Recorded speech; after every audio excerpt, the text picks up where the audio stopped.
না কোনো অভিনয় না, আমি সারাটা দিন কোনো কিছু খাই নাই।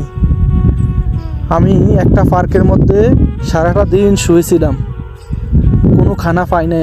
আমার পকেটে কোনো পয়সা ছিল না। আমি যেখানে কাজ করছি সেখানে আমার টাকা পয়সা দেয় নাই, যার কারণে আমি দালালের কাছে চলে আসছিলাম। তো দালাল বলছে এখানে থাকার জন্য। তো আমার আশেপাশে আরও অনেক ভাই এখানে রাতে ঘুমাইতো, থাকা খানায় অনেক কষ্ট।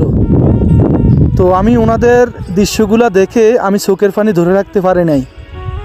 আমি যেখানে কাজ করতাম ওইখান থেকে এক বড় ভাই আমাকে ফোন দিয়ে বলছে, কারণ উনি তো জানে প্রবাসের অবস্থা কি। তো উনি আমাকে বলল, দালাল যদি তোরে রুমে নিয়ে যায় তো ভালো কথা, যদি না নিয়ে যায় আমার ফোন দিস, কিংবা তোরে কাজ না দিলে আমার ফোন দিয়ে জানাইস, তুই এখানে চলে আসিস। এই জন্য আমার চোখের পানি